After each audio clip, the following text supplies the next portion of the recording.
Hi, my name is Isabel Andrade, and this is my lab report for Oscillations. Throughout this report, I will go over an introduction to the lab, reviewing the purpose of the lab and essential principles. Then I will analyze the motion of the mass attached to the spring in the video on the tracker.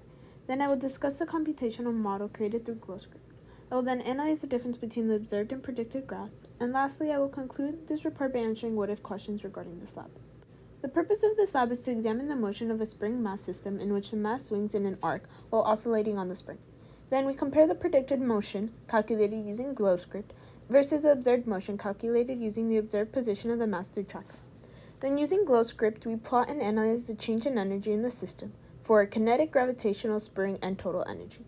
Lastly, an overview of results includes the fact that the x and y positions between the predicted and observed motion were very similar with slight variation, and through observing the graphs, the change in total energy is zero. One of the key ideas explored in this lab is Newton's second law, which states that the net force is equal to the change in momentum over the change in time. With this, I'm able to manipulate the formula to derive the velocity and position update formula, which I use to predict the motion of the mass. Another key idea is the energy principle, which states that the change of energy on the system is equal to the work done on the system by the surroundings plus the exchange of thermal energy between the system and surroundings. I apply the energy principle to calculate the total energy at any point by summing the individual changes in energy, which include the change in kinetic, gravitational potential energy, and spring potential energy. The formulas for those energies are shown in the table. For this lab, I have set the system to include the mass, earth, and spring, which means there is nothing in the surroundings. Thus, when applying the energy principle, the change in energy of the system is equal to zero, since the work done by the surroundings is equal to zero. Additionally, you can also state that the change in energy is equal to the sum of the change of the individual energies in the system, which includes kinetic, gravitational potential, and spring potential energy. I've also included a free body diagram, with the forces acting on the system being the force of spring and force of gravity, with the force of gravity pointing downwards, and the force of spring can be either positive or negative, depending if the spring is stretched or compressed, but always parallel to the rotation of the spring. I used the video provided to us and set the axes such that positive x points to the right and positive y points upwards. From the tracker video, we tracked the position of the mass in both the x and y direction. From the data collected, we observed that the start time is 0 seconds and the end time is 9.402 seconds.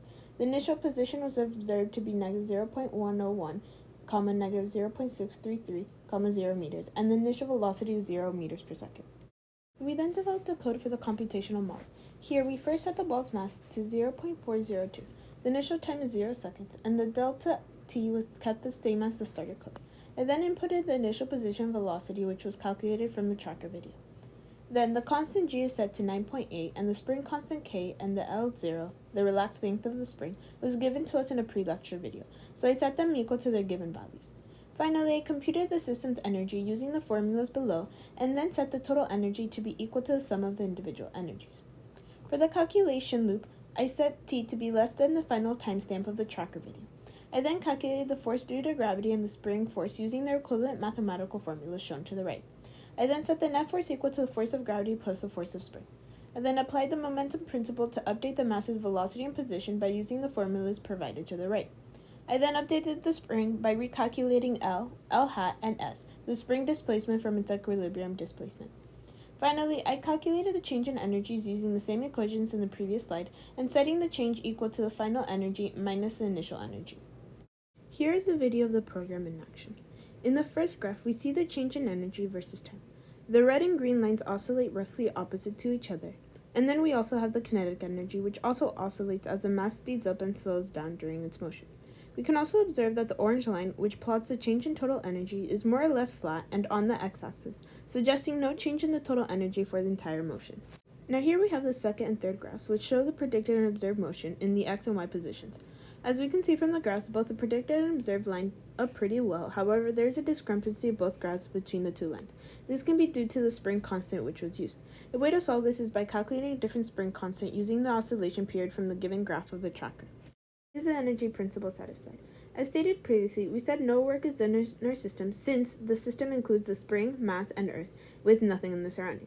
By the energy principle, work done is equal to the change in total energy of the system. If no work is done, then the change in total energy should be equal to 0, which is exactly what we see here with the orange line. Therefore, the energy principle is satisfied. Estimated the oscillation periods. Here I've calculated the oscillation time period from the x and y position. As you can see, they have a difference of about 0.096 seconds. This difference in results could impact the value of the spring constant, which is used as a time period in its calculation alongside other calculations to predict the mass's motion. In order to reduce this error in calculation, we could take an average of the time periods from the x and y position and use that value in the computational model.